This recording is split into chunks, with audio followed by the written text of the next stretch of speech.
Shout out to G-Man Boxing. Where's the piss bottle? It's over there.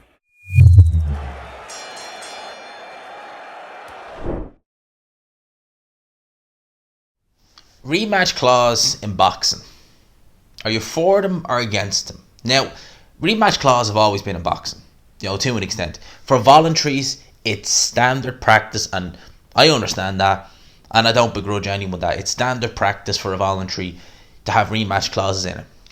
But in this day and age in boxing, they seem to be cropping up everywhere, even for fights that I don't even think have titles on the line. An example will be Josh Warrington versus Mauricio Lara. Now, that was non-title. I don't even think there was a tricket title on the line. And yet, that fight of all fights had a rematch clause on it. It's been something we've been seeing a lot in boxing, and it's been something we've been seeing with Eddie Hearn. It happens, I'm sure, with all promoters. They all maybe put a few little kind of things in the contract that maybe aren't favourable to certain fighters.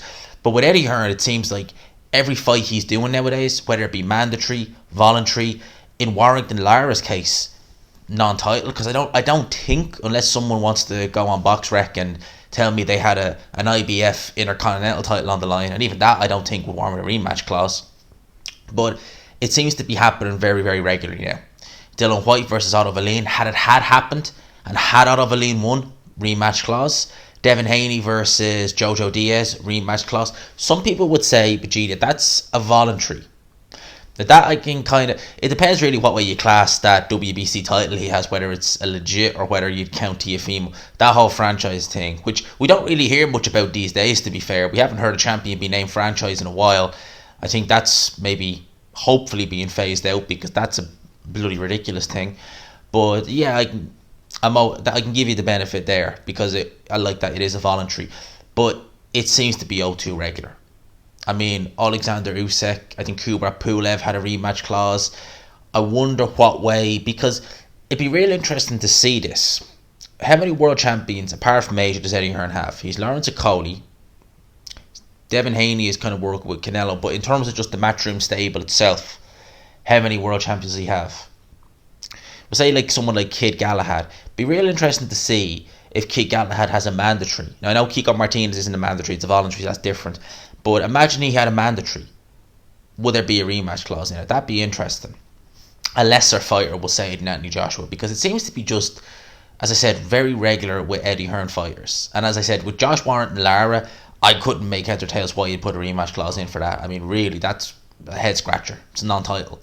And against someone who on paper, obviously we know now in hindsight, but on paper at the time you could have just said, why are you putting a rematch clause in against someone like him?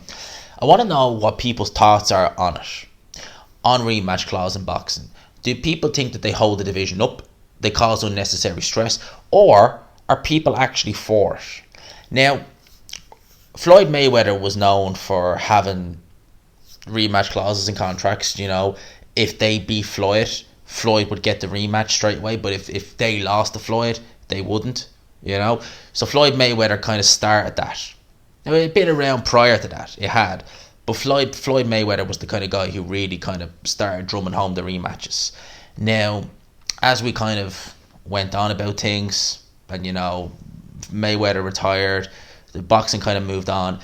It was actually the Klitschko's, believe it or not, who started introducing that, where I believe it was Fury. I think there was a few little kind of issues with Pulev. I think that might have been one of the reasons why only the IBF title was on the line for Pulev when he fought Klitschko, because Klitschko, when he fought Pulev, he had WBA, WBO, but if you go back and watch that fight, it was only the IBF that was on the line, which is strange. When Fury fought Klitschko, he was a mandatory. Now, it was unknown at the time, it wasn't standard practice. He signed a rematch clause. That was seen as bizarre at the time, but like that, he won, and rematch called straight away, instantly stripped of his IBF title, because he'd signed that. So it kind of held things up. Now, that whole situation, you can say, gee, Fury was, and yeah, that whole situation was messed up. But later on down the line, as we see now with the Anthony Joshua situation, it's becoming part and parcel now of boxing, isn't it? And I think it holds things up. I think it holds divisions up. I think that in this situation with AJ Usyk, Tyson Fury had a rematch clause in place for the Deontay Wilder fight for the trilogy, so he got that out of the way. AJ lost in his WBO mandatory to Alexander Usyk. He now has to run that back with him. Tyson Fury is now going to have to fight his mandatory in Dillian Whyte, where I would love myself to see Undisputed. I would have loved if Tyson Fury, he did beat Deontay Wilder, Usyk beat AJ, and they could just go straight in to fight one another, because WBC, I'm sure, would prioritise that over Dillian Whyte, as they've done several times in the past. But I would love to see that. My preference has always been Undisputed. I love the idea of having an Undisputed champion. Certainly Undisputed heavyweight champion. There hasn't been one in the 4-belt era. There hasn't been one since Lennox Lewis, which was in 99. So the back end of 99 as well. So it'd be nice to see. And I just think that these rematch clauses, they hold up the sport. They really do. Don't get me wrong, I get having it for voluntaries. It's standard practice. And, as a voluntary, you don't have the same rights as a mandatory, certainly for the most part. The only time I can ever think of a voluntary get forcing someone to get stripped, and I think it was more to do with drug testing, to be fair, it was when Erkan Tepe was meant to fight Robert Helenius, I think it was, back in 2015. That was for the EBU title. There's a European title. And it was Tepe who ended up pulling out of that fight. At the time, he was stripped, and that was very strange. But then it subsequently emerged that he had failed. I think he even had his house raided, if memory serves me correct, because he had so many PEDs in there. I think I remember even hearing that story, that it wasn't just a case of failed drug, that it was literally, there was police involved in it, because apparently he was the man who inspired Jarrell Miller. I'm sure Jarrell Miller seen that and thought, I want to be just like him, because that was before I didn't even know who Jarrell Miller was in 2015. I'm sure Jarrell Miller seen that, was inspired by Erkan Tepe. I want to be just like him when I grow up. That's the only kind of time I can think of a voluntary really getting a voluntary guy getting stripped for not going ahead with it. But then again, that was probably to do with the drug testing. So yeah, that's my thoughts on it. So I just think it holds things up. And I think with Eddie Hearn, I think it's an insurance policy. Because I think with Eddie Hearn, if one of his fighters loses, for example, with Anthony Joshua, Alexander Usyk, right? He is probably banking on Anthony Joshua. What he is, he's hoping and praying AJ wins this fight so he can still get that Fury AJ fight. With Josh Warrington, it was a case of go back and get the rematch. I think with Warrington, it was a case of, if you have the rematch with Lara, we'll make some money from it. At least I've made one last payday from you. Maybe this is cynical thinking. Maybe this is I'm sure this is what goes on with promoters. Because he's probably thinking, fight Lara again, you make the big money, have it in Headingley. If you lose, he didn't lose, it was a draw. But if you lose, okay, it's a bit of a kind of unknown road. But better that and make some money than to lose and rebuild you from scratch. At least I can make some money from the rematch. I'm sure that's the way he kind of looks at it. That I can make money by running it back, because it'd be bigger if I run it back, and kind of sort of like that. I think that's kind of maybe his mindset with certain things about it.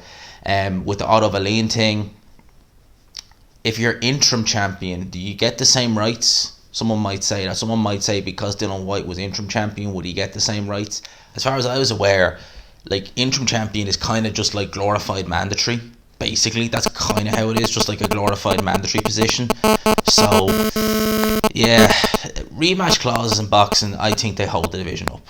And not just heavyweight, divisions in general. Unless, voluntary, as I said, I get that. I'm not saying they don't need to be there for voluntaries. I understand that. I understand you're giving that fighter a shot.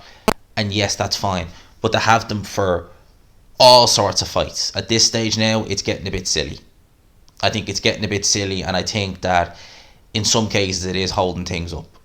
It really is. And we're looking now. We're going to 2022.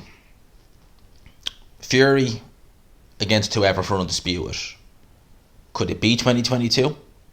Could it potentially be 2023 if rematch clauses get held up? Because Eddie Hearn's been talking about Usyk versus AJ in March.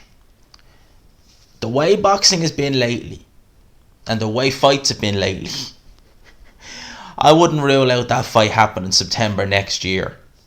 Seriously, unfortunately, that's the way boxing has been over the last 2 and a bit years. It's just been fights getting made and they get pushed back. and they get pushed back again. So Hearn is saying March or April next year. I'm not going to hold my breath on that being that soon. So if that happens, it could get pushed back again. Undisputed, it might not happen until 2023. Who knows what will happen with Fury Dylan White, So that's kind of my thoughts on that. As I said, I wanted to ask the subscribers what your thoughts are on rematch clauses. So leave it in the comment section what you think. Do you, like me, think that they have a place in terms of voluntaries, but anything thereafter, it should be a case of no? And again, for non-title fights especially, I'm pretty sure Warrington versus Lara was non-title. I don't think you need a rematch clause for a non-title fight. I think that's very silly to put that in the contract. And if I was like managing a fighter, I'd be like, why in God's name do you want a rematch clause? There's not even a title on the line. So let me know what your thoughts are. I hope you enjoyed the video. If you did, if you could, smash the like button, subscribe if you haven't already, hit the all notifications bell. For now, lads and lassies, I'll talk to you.